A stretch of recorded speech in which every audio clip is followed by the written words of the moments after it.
It seems like Friday, October 9th, 2020 is when the Larry Francis O'Brien Trophy will be pressed into the warm hands of LeBron James and Anthony Davis. From now on, it's all about the Larry O.B. Looks like that's going to happen Friday. And if you told Adam Silver, hey, October 9th, 2020 is when you hand out that trophy, and if you told him that in June, okay, I'll sign for that. You told him that the minute that Rudy Gobert tested positive for the coronavirus in Oklahoma City and they had to clear out the arena, that he would have signed for that. Again, I'm just pointing out what's going on in the NBA. The NHL handed out the Stanley Cup. They got it done. And it looks like the NBA is about to get it done. Now, they bubbled up. Big time. Major League Baseball, you could say what you will about their regular season. It does look like that piece of metal will be handed out later on this month. And With flags on it. And again, we'll see what happens with the beautiful Lombardi Trophy. But it sure does look like the NBA Finals is a final. I mean, it was an amazing Game 3 from Jimmy Butler. He could not come up with a 40-point triple-double. Again, he almost came up with a 22-point triple-double. Bam Adebayo did, in fact, play. And this was, in fact, a game into the fourth quarter. But too much LeBron, man. And too much Anthony Davis. And then essentially too much Kentavious Caldwell-Pope. Too much KCP. KCP. Are you And this is unreal. And so it was too much of all three of them. And Rondo would come up with his occasional defensive play. And as Playoff Van Rondo. Gundy pointed out, he has a nose for the basketball. Caruso would make a play here. Kuzma made a few threes there. Defensively, they were just shutting people down. If LeBron's not saying it's winning time, I'm taking Jimmy Butler, then Anthony Davis comes up with a huge block of Butler towards the end of the game.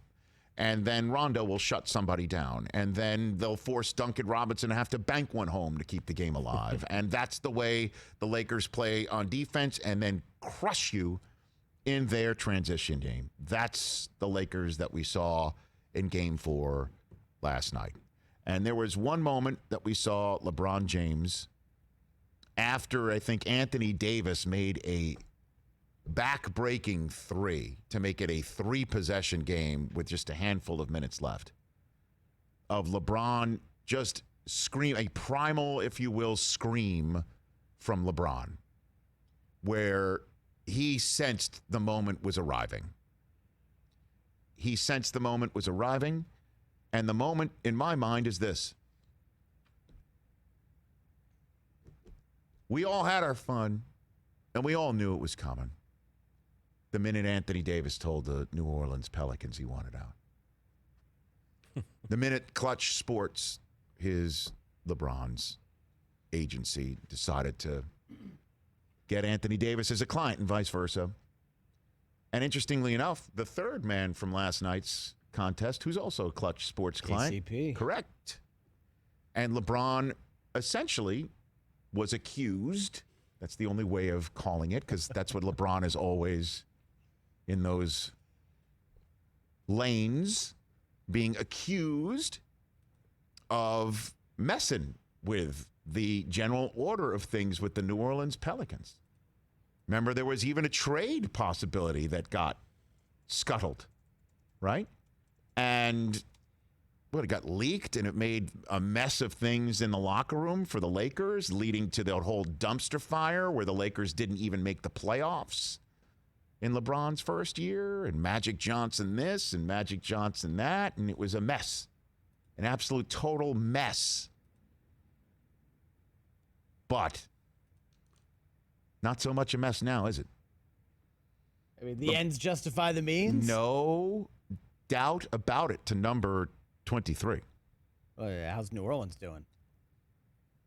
We'll see in a couple of years. With I mean, Zion. the dude quit on his team so he could force a trade to the I'm Lakers. telling you, the way things are right now in that bubble, as we are one game away. That's what I thought when I saw LeBron celebrating. Tough, you know what. as they used to say in Camp Loconda and Trails End Camp to me, tough. Noogies, I guess, is the only way that I was said to me. Really, it's the way of the world in the NBA. You get your way. And I don't even care if it was hatched when LeBron sent out that press release in the middle of the summer 2 years ago that he was leaving Cleveland and coming to the Los Angeles Lakers. Maybe it was hatched then. Okay, here's what we're going to do. But it's kind of worked out, and he's one game away, and the Heat do not look equipped to rip off a Nuggets-like 3-game win streak to come back from this 3-1 hole. Nope. Too much LeBron, too much Anthony Davis. And then last night, too much clutch, if you will, with a K, shooting by KCP. LeBron, the plan, as they say, is coming together. And anybody else who's crying a river, beat it. Beat it. Because that was the idea. He wasn't going to leave Cleveland, come to Los Angeles Lakers without a plan, and it sure didn't look like they had a plan in year one. But he sat down, LeBron, with Rich Paul and whomever, and said, let's figure this out. Anthony Davis winds up with the Lakers. He handpicks a few other people. Mm-hmm. Kuzma's the one who stays. That's right. Right? That's right. But there are some other guys, Morris and Danny Green. I mean, you have to give credit where it is They brought in due guys with Michigan man Rob Pelinka. With playoff pedigree. They brought in the right people, and Frank Vogel, when it's just like, well, LeBron's not going to pay attention to him. It's really Jason Kidd's team. Right. That didn't materialize either. Yeah. One win away in the bubble. Rondo's been awesome this playoffs, too. Kudos to him. Right. Playoff Rondo. I'm just excited. Well, I'm excited. I'm kind of bummed. We're not going to be able to get the shirtless J.R. Smith parade tour that we got last time. You know J.R. Smith's going to do something with his shirt off. It might not be a parade where everyone can attend, well, but he's going to do something. They do have parades in Disney World all the time. And once the bubble's over, maybe, he can be part of that actual parade. He doesn't even play in the game sometimes. Doesn't matter. It's immediately as when it's over, he rips his shirt off walking back to the locker room. I mean, he's like the ML Carr of the 21st century right now. He's just not waving a towel. He's just taking his shirt off.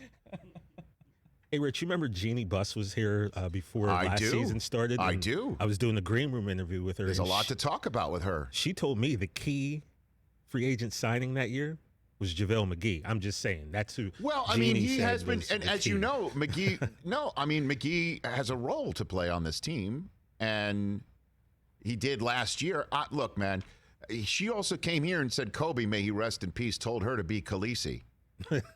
Remember that? He told her, you need to be the Khaleesi and just burn it if it needs to be burned. And we were all like thinking, okay, well, the Dracarys burning lit up on a dumpster. Valor Margolis. And I'm telling you, here we are a few months later, a year plus later. It's the Lakers world. And we're all paying rent, and it's LeBron's world, and you have to pay homage. That guy is amazing. Hey, you watched all the way to the end. Thanks for that. Watch more right here.